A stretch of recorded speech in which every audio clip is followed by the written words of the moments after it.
It was an ordinary morning in the bustling city of Kalatpur.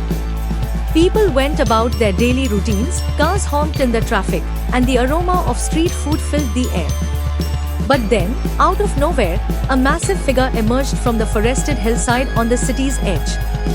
A large jungle elephant, with rough, dark skin and long, ivory tusks, had wandered into the city.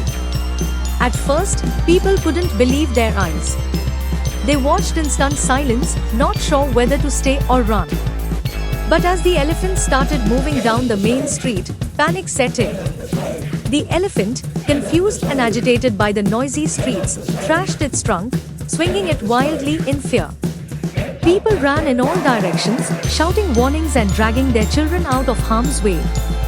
Cars screeched to a halt, vendors abandoned their stalls, and a general sense of chaos took over. The elephant continued its journey, now even more frightened by the shouting and honking. It knocked over garbage bins, trampled market stands, and pushed against a row of motorcycles parked on the street, sending them toppling one by one. People were growing angry and terrified. They had never seen such havoc in their quiet city. In the middle of all this, 8-year-old Meera watched from the rooftop of her home nearby, clutching her stuffed elephant toy. She had always loved elephants, and seeing one so out of place and distressed hurt her heart.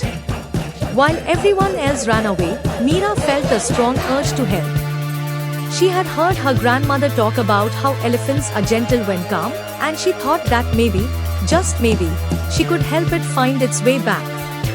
She climbed down and ran toward the elephant, calling out to it softly, "Hello, big one. I'm here to help you." Her small voice was calm, and though barely audible in the noisy street, it seemed to reach the elephant. It turned its head and looked at her, still tense but now curious. Slowly, Meera reached into her backpack and pulled out an apple she had packed for school. She held it out to the elephant, stepping forward inch by inch, whispering soothing words. Amazingly, the elephant stopped thrashing and looked down at her, its dark eyes softening as it reached out its trunk to take the apple from her hand. Realizing she had its attention, Meera walked ahead, gently coaxing the elephant to follow her.